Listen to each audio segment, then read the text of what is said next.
नमस्ते दोस्तों, आपका गोल्ड प्राइस टुडे न्यूज में स्वागत है। और आज हम चर्चा कर रहे हैं सोने चांदी के भाव की। सोने का भाव लगातार नए रिकॉर्ड बना रहा है, $3200 के ऊपर पहुंच गया है।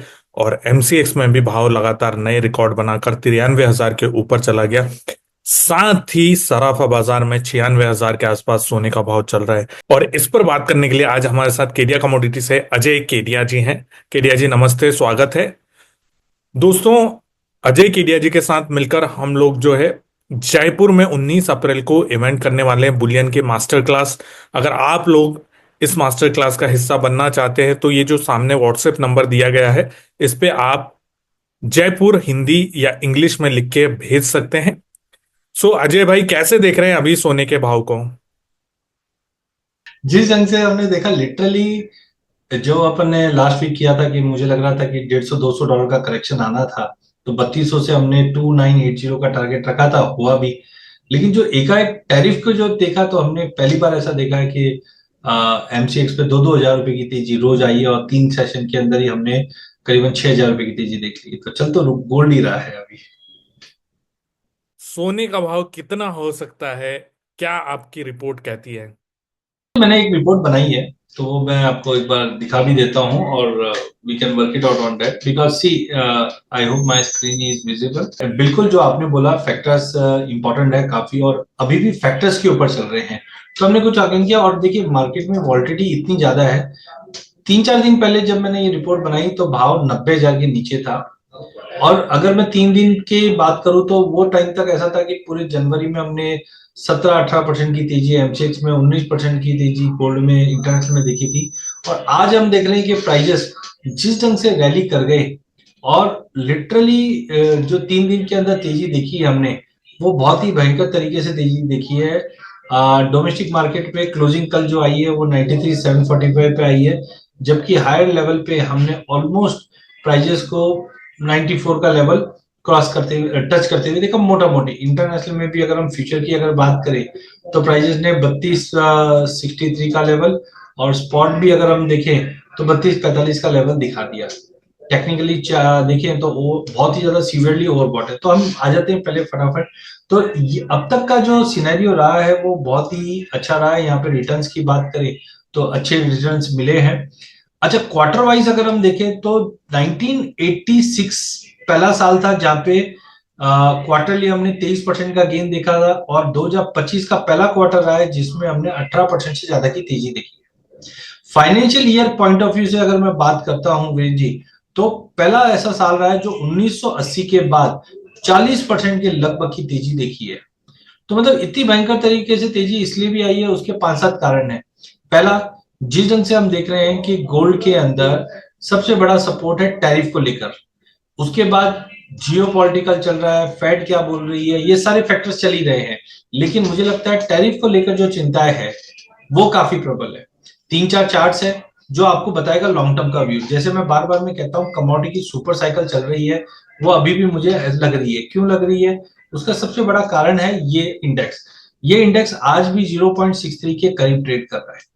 और जैसे से ये इंडेक्स ऊपर की तरफ जाएगा, आप देखेंगे कमोडिटी में तेजी आएगी और इक्विटी में फॉल आएगा। तो इक्विटी में फॉल तो आया पिछले 2-3 महीनों में, लेकिन कमोडिटी के अंदर गोल्ड में हमने देखा, बाकी कमोडिटी में भी जो इक्विटी में जो फॉल आया, उसकी वजह से ये रेशियो फ्लैट हो गया। बट ये मुझे अभी भी ताकत देता है कि अगले 2-3 साल तक कमोडिटी तो चलेगा ही चलेगा। कमोडिटी का सबसे बड़ा लीडर होता है गोल्ड। ओके। सेकेंडली, एक ये नया इंडेक्स लाया हूं वीरेंद्र जी आपके लिए, जिसका नाम है यूएस अनसर्टेनिटी इंडेक्स। ये क्या बताता है कि यूएस की अंदर अनसर्टेनिटी है या नहीं है। और जब जब ये अनसर्टेनिटी बढ़ती है, तब तक हम देखते हैं कि कहीं ना कहीं कुछ बड़ा काम होता है। तो अभी आप देखेंगे तो कहीं ना कहीं यूएस के अंदर अनसर्टेनिटी इंडेक्स बढ़ रहा है टैरिफ को लेकर, जिसके चलते कहीं ना कहीं सोने को सपोर्ट मिल भी रहा है, क्योंकि जब जब अनसर्टेनिटी बढ़ेगी, तब तक हम गोल्ड को बढ़ते हुए देखेंगे। नेक्स्ट अगर हम आते हैं, तो हमने इक्विटी वर्सेस कमोडिटी का कंपैरिजन किया है, जहां पे 2000 में इक्विटी में 50% का फॉल आया था, गोल्ड 21% का जम था। ग्लोबल फाइनेंशियल क्राइसिस 2007-8 के अंदर हमने देखा कि इक्विटी में 57% का फॉल था, और गोल्ड लगभग 40%। इसी तरीके से अगर हम देखें, तो अब तक टैरिफ वॉर के चलते 21% से ज्यादा का फॉल इक्विटी में आ गया, लेकिन सोने में भी 21% से ज्यादा का जंप आ चुका है। तो कुल मिला के ये रीजंस है जिसकी वजह से अब तक सोने में तेजी आई है, चाहे हम टैरिफ वॉर की बात करें, चाहे इन्फ्लेशन की बात करें। इन्फ्लेशन में ठीक है, पिछले हफ्ते का डेटा थोड़ा सा हमने अच्छा आते हुए देखा है, बट जिस ढंग से ब्लैंकेट 10% की जो टैरिफ है वो सभी कंट्रीज पे लग गई है, और ठीक है, नॉट आउट 90 डेज का हॉल्ट हुआ है, लेकिन ये जो 10% का यूनिवर्सल टैरिफ लगा है ना ऑल इंपोर्ट, उस पे कहीं ना कहीं आप ये मान के चलो इन्फ्लेशन बढ़ेंगे ही आगे जाके। अच्छा, वहीं अगर हम जियो पॉलिटिकल की बात करें, वहां पे कोई कमी आई नहीं है। सेंट्रल बैंक की बाइंग एज ऑफ नाउ तो हम पॉजिटिव ही देख रहे हैं, उसमें कोई कमी नहीं आई है। हाँ, एक कंसर्न मुझे लगता है वो गोल्ड ईटीएफ को लेकर है, क्योंकि हम जनरली देखते हैं इंडियन आदमी जो गोल्ड बाय करता है वो कंजम्पशन पॉइंट ऑफ व्यू से लेता है। आज घरों में हम सोना चांदी जो भी लेते हैं, कभी बेचने के फिराक में नहीं रहते, अक्षय तृतीया हो, चाहे धनतेरस हो, चाहे शादी ब्याह हो। लेकिन इस बार हमने देख रहे हैं कि 2022 ऑनवर्ड्स ईटीएफ के अंदर जबरदस्त बाइंग आई है, डोमेस्टिक मार्केट में और इंटरनेशनल में भी।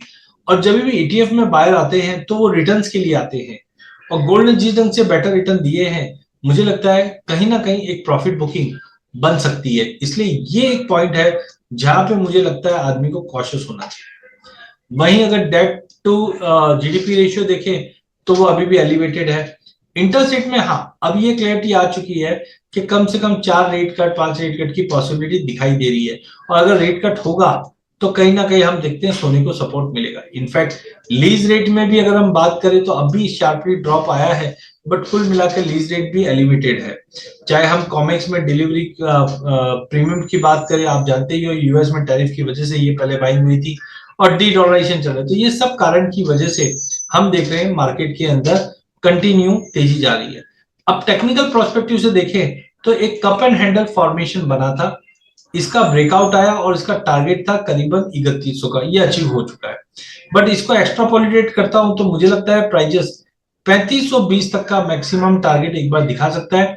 बट जैसे मैंने पहले भी कहा, सेकंड हाफ बहुत क्रिटिकल लग रहा है, और नीचे में जाने में 2350 का भी लेवल मिलेगा। कारण उसका क्या है, देखिए वॉल्टिटी तो एक्सट्रीम बनी हुई है, और जैसे जैसे वॉल्टिटी खत्म हो जाएगी आप मान के चलिए मार्केट एक रेंज में आ जाएगा। जैसे ये ऊपर जा रहा है तो वॉल्टिटी आ गई, और यहाँ पे आप आरएसआई के साथ देखेंगे तो 2020 में भी आरएसआई ओवरबॉट हो गई थी, इसलिए मार्केट करेक्शन आ गया था, टाइम करेक्शन जिसको बोलते हैं। और अभी भी आप देख सकते हैं आरएसआई के अंदर ओवरबॉट सिचुएशन बनी हुई है। इन सबको देखते हुए मुझे लगता है कि सोना ये साल एक ब्रॉडर रेंज में रहेगा, जो ऊपर में 3520 और नीचे में वैसे तो $2700 का सपोर्ट है, बट मुझे लगता है 2300 तक का भी लेवल दिखा दे कोई बड़ी बात नहीं है। जो डोमेस्टिक मार्केट में देखिए लाख के करीब चले जाएगा, बट सस्टेन नहीं कर पाएगा। और नीचे में मुझे लगता है 70-72 तक का लेवल भी आनंद फानंद में एक बार दिखा दे।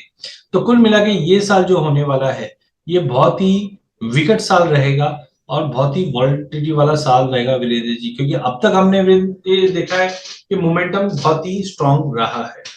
अजय भाई, चांदी का क्या है? देखिए, अगर हम चांदी की अगर बात करें तो गोल्ड के मुकाबले चांदी अब तक थोड़ी सी अंडर परफॉर्मिंग रही है, बट मुझे लगता है चांदी के अंदर भी अगर हम देखें तो कल का सेशन में जो तेजी बनी है ये काफी स्ट्रांग रही है। अगर मैं इसी चीज को डेली चार्ट पे भी अगर देखता हूं तो आप देखिए चांदी नीचे में 86,300 का लेवल, मेरा व्यू था 84-85 तक का लेवल आएगा, बट 86,300 का लेवल दिखाने के बाद रिकवर कर गया है। बट अभी भी मुझे लगता है कि अगला हफ्ता काफी इंपॉर्टेंट होने वाला है।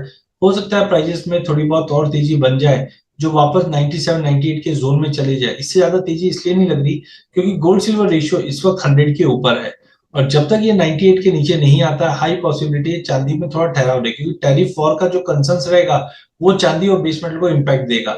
बट जिस ढंग से कल की जो रिकवरी आई है उसको देखते हुए लगता है कि एक बार प्राइजेस वापस कहीं ना कहीं 33.5 तक का लेवल इंटरनेशनल में, और 97-98 का लेवल एक बार चांदी दिखा दे। हाँ, लॉन्ग टर्म व्यू जैसे हमने गोल्ड का देखा है वो मैं कोशिश करूंगा अगले 2 सेशन में रिपोर्ट बनाकर आप तक लेके आऊं, बट लॉन्ग टर्म में मुझे चांदी ज्यादा स्ट्रांग दिखाई दे रही है गोल्ड के मुकाबले। जयपुर में जो इवेंट करने वाले हैं 19 अप्रैल को, उसकी तैयारी कैसी चल रही है अजय भाई, और क्या कुछ वहां पर आप बताने वाले हैं इसमें? बिल्कुल, अगर हम बात करें तो आपके लिए हमने लेके आए हैं एक वर्कशॉप सोने चांदी के ऊपर। देखिए, सोना चांदी जिस ढंग से मोमेंटम कर रहा है, चीजों को समझना बहुत इंपॉर्टेंट है, रीडिंग बिटवीन द लाइन समझना बहुत इंपॉर्टेंट है। इसके लिए 19 तारीख को जयपुर में ग्रैंड चाणक्य जयपुर में 19 तारीख को सुबह 9 से लेकर 5 बजे तक हम एक वर्कशॉप ले रहे हैं। इस वर्कशॉप में मैं आपको टेक्निकल, फंडामेंटल, डेटा और डेटा को रीडिंग बिटवीन द लाइन, मतलब कोई भी डेटा होता है, जैसे अभी हमने देखा डोनाल्ड ट्रंप ने 90 दिन की टैरिफ में पॉज लगा दिया है, 90 दिन का पॉज लगा दिया है। अब सोना क्यों बढ़ रहा है? अरे फिर भी 10% का इन्फ्लेशन तो रहेगा। तो ये चीजें हमें कैसे समझनी है, ये इस वर्कशॉप में हम रखेंगे। तो इस वर्कशॉप में जुड़ने के लिए आप रजिस्टर कीजिए, और वीरेन जी भी रहेंगे, मैं भी रहूंगा, और आपको हर तरीके से बताएंगे कि टेक्निकल कैसे देखते हैं, फंडामेंटल कैसे देखते हैं, और खास करके हमारे ज्वेलर भाइयों के लिए ऑप्शन के जरिए कैसे आप हेजिंग कर सकते हैं, ऑप्शन के जरिए कैसे आप अपना रिस्क मिटिगेट कर सकते हैं, ये भी हम इस वर्कशॉप में रखेंगे। तो वर्कशॉप में बिल्कुल जुड़ना मत भूलिए। अगले शनिवार को जयपुर में हम मिलेंगे। ये सारी जानकारी देने के लिए अजय भाई आपका ढेर सारा धन्यवाद। जाते जाते कोई डिस्क्लेमर देना चाहेंगे क्या आप?